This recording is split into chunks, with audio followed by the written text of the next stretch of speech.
নমস্কার, প্রিয়ার simple cooking চ্যানেলে সবাইকে স্বাগত জানাই। আজকে আমি আপনাদের সঙ্গে শেয়ার করছি ছানার জিলিপির রেসিপি। চলুন তাহলে আমরা বানানো শুরু করি। ছানার জিলিপি করার জন্য এখানে আমি ছানাটাকে তৈরি করে নিয়েছি। আর ছানাটা আমি তৈরি করেছি দই দিয়ে। ছানা তৈরিটা দেখালাম না।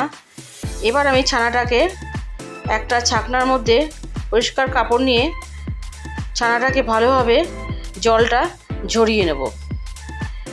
যেহেতু এখানে আমি দই দিয়ে ছানাটা কাটিয়েছি, তাই ছানাটা ধোয়ার আর প্রয়োজন নেই। জলটাকে ভালো করে ঝরিয়ে আমি ছানাটাকে এখানে নিয়ে নিয়েছি। এবারে দিয়ে নিলাম 1 টিস্পুন সুজি, 1 টিস্পুন ময়দা, আর দিচ্ছি বেকিং সোডা, আর দিচ্ছি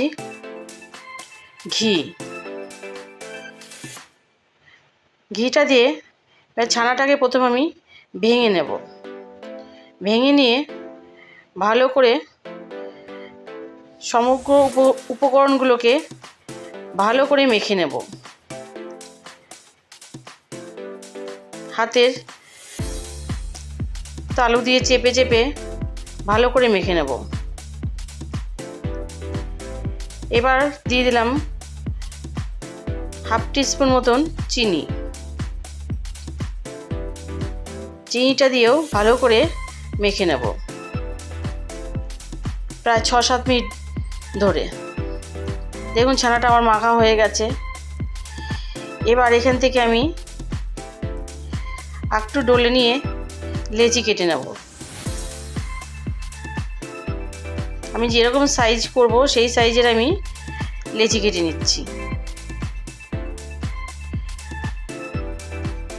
লেচি কেটে নিয়ে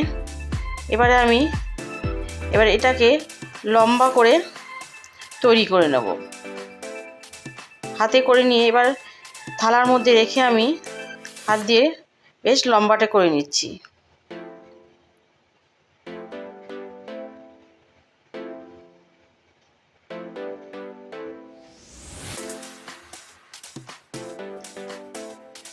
এবারে আমি দেখুন ছানার জিলিপির মতন তৈরি করে নিচ্ছি।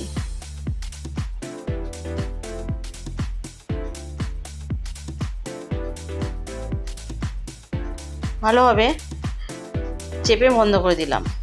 এবার আরেকটা আমি করে দেখাচ্ছি আপনাদের।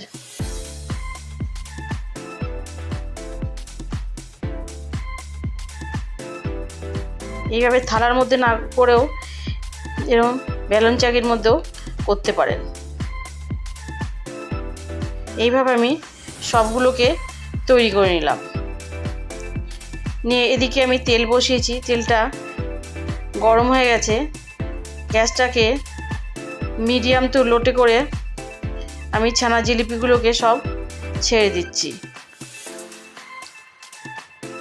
ছেড়ে দিয়ে যেগুলো হালকা করে লাল হয়ে আসছে সেগুলোকে আমি উল্টে দিচ্ছি।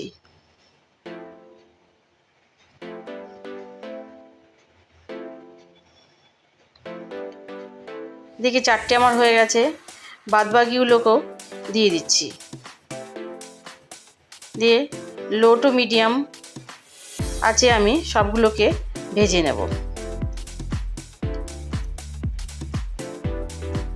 এবার যে ভাজা হয়ে গেছে এবার আমি তুলে নিচ্ছি।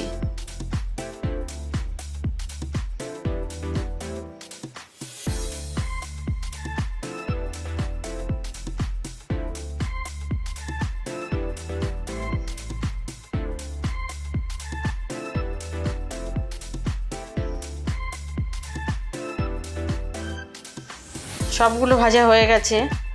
এবার আরেকটা কড়াইতে আমি নিয়ে নিলাম 1 কাপ চিনি।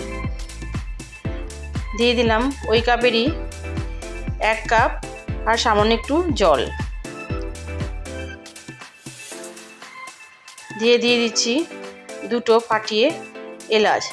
দিয়ে ফুটতে দেব।